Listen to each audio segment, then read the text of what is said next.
Hello. As you know, I'm Prophetess Keisha Lapsley, and this is the next version of the birthing series.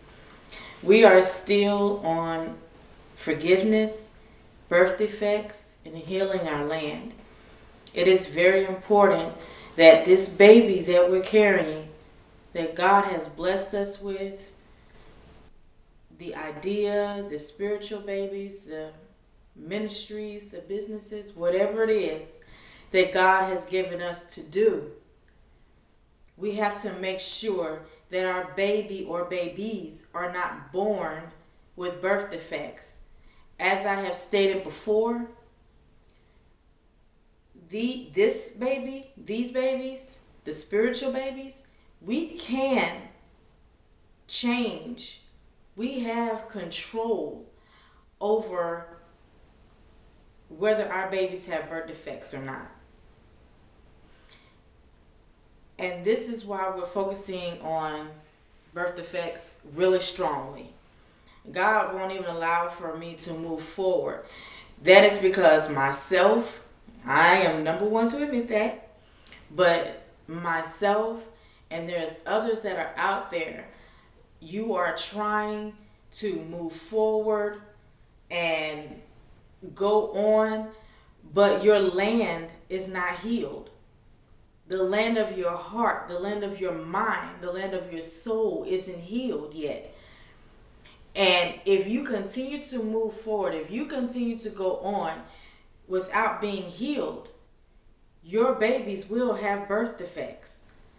And if we know anything, God is a miracle worker, so he can always do miracles with birth defects, However, even in a natural birth, when a baby has a birth defect, it is something that is ongoing in that child for their entire lives, unless God comes in and do the miraculous. But why in the natural, that can't be controlled? But in the spiritual, it can be. God blesses everyone. And he blesses those who have had natural babies and the babies have had birth defects.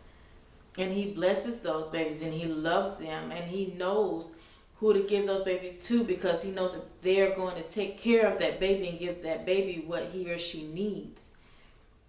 But in the spiritual realm, we control that. We can control these birth defects, whether our babies have birth defects or not.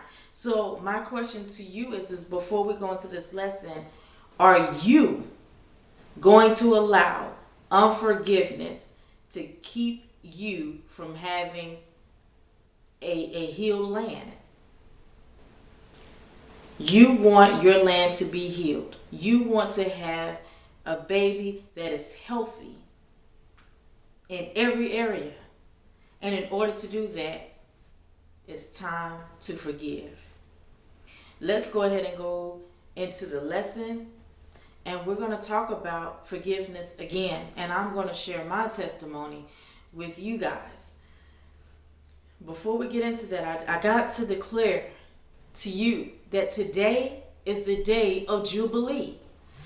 Today is the day that we become free and we allow those people that have offended us, whether small or great, we have allowed for them to come in and mess us up. But it's okay because we can release them today. It is up to us to release these people and let them go. Just like in the Bible, in Leviticus chapter 25, verses 11 through 13, it talks about the year of Jubilee. In the 50th year, they released the servant, return every man back to his possession. Return these people, get these people out the land of your heart, for their heart belongs to God. Our heart belongs to him. So give these people back.